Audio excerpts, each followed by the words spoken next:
दुनिया में सबसे ज्यादा कोई किसी को बेवकूफ बनाता है ना, तो वो इंसान खुद को ही बनाता है।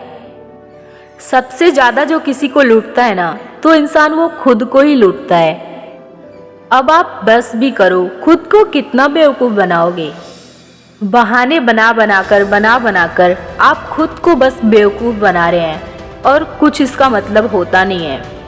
आपके जो बहाने होते हैं ना, वो केवल आपको बेवकूफ़ बनाने के तरीके होते हैं, आपको शांत कराने के तरीके होते हैं। आपको मेहनत नहीं करना है, कोशिश नहीं करना है, तो आप साफ साफ अपने आप को नहीं समझाते, आप केवल बहाने देकर खुद को समझाते हैं। और ये जो आपका बहाना है ना, केवल ये जरिया है खुद को बेवकूफ़ बनाने का, और कुछ नहीं। क्योंकि आपके बहाने को सुनकर और किसी को कोई फ़र्क नहीं पड़ने वाला।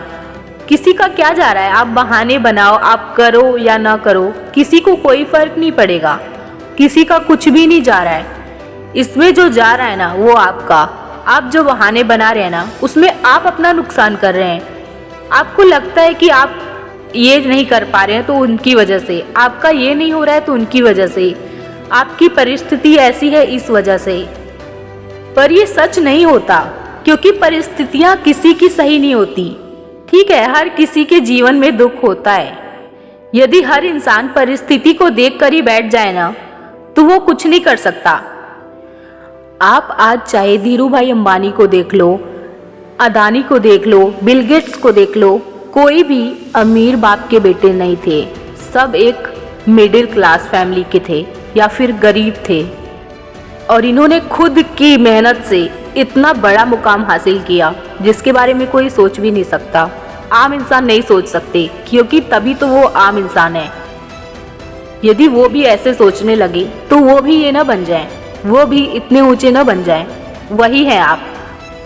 और जिस दिन आप परिस्थितियों का सहारा लेना छोड़ देंगे ना, और अपने कर्म पर भरोसा रखेंगे, केवल कर्म पर, कि मैं कर रहा हूं तो होगा जरूर, तो उस दिन देखिए आपका ओहदा भी अलग होगा, आप भी अलग इंसान होंगे।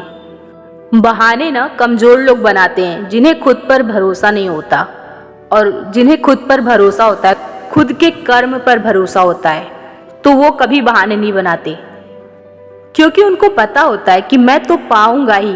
ऐसा हो ही नहीं सकता कि मुझे नहीं मिलेगा। मैं इतना कर रहा हूँ इसलिए मैं पाऊंगा, इसलिए नहीं कि मेरी परिस्थिति ऐसी है तो मैं उसी जगह रुक गया। रास्ते हजार होते हैं, बस ढूंढने की ज़रूरत होती है। आज हमारे भारत के जो राष्ट्रपति थे, रामनाथ कोविंद जी, वो बचपन में ऐसे घर में रहते थे जहाँ से पानी गिरता था। लेकिन क्या वो परिस्थिति की वजह से उन्होंने पढ़ाई नहीं की? उन्होंने आगे बढ़ने का सोचा नहीं? ऐसा नहीं हुआ।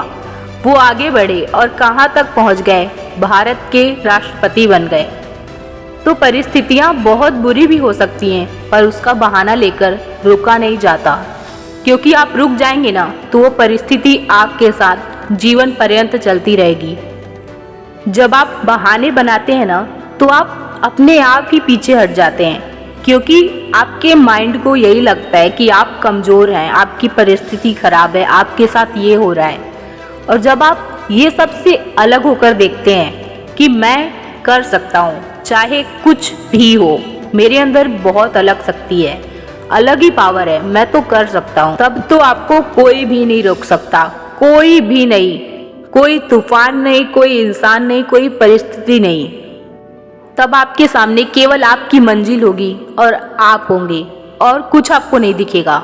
जियो तो शान से जियो और मरो तो शान से। ये परिस्थिति का बहाना करके क्या यूं जिंदगी काट के मरना। आप दुनिया में राज करने के लिए पैदा हुए हैं, दास बनकर जीने के लिए नहीं। बस ये माइंडसेट आपको रखना है और काम करते जाना है। जब आपके पास पैसा, सम्मान, सब कुछ होगा ना, तो लोग भी आपकी इज्जत करेंगे, और नहीं रहेगा तो कोई आपकी इज्जत नहीं करेगा। ये जिंदगी का कड़वा सच है, और ये हर किसी के जीवन पर लागू होता है। यदि पैसे हैं तो पूछ है आपकी, तब आपको लोग जानते हैं, और यदि पैसे नहीं है, रुतबा नहीं है, तो कोई आपको नहीं जानता, आपका कोई साथ नहीं देता। तो इसलिए जियो तो कुछ करने के लिए जियो, क्या फालतू में जिंदगी काटना। यदि जिंदगी मिली है तो हमें कुछ नाम करके ही जाना चाहिए। और मेरी इस बात को आपको ध्यान रखना है कि बहाने आप मत बनाइए, परिस्थिति को आप छोड़ दीजिए, उस परिस्थिति से हमें निकलना है, उसको बदलना है। उसका बहाना लेकर हमें फिर वही परिस्थिति में नहीं रहना है। इस बात को आपको ध्यान रखना है।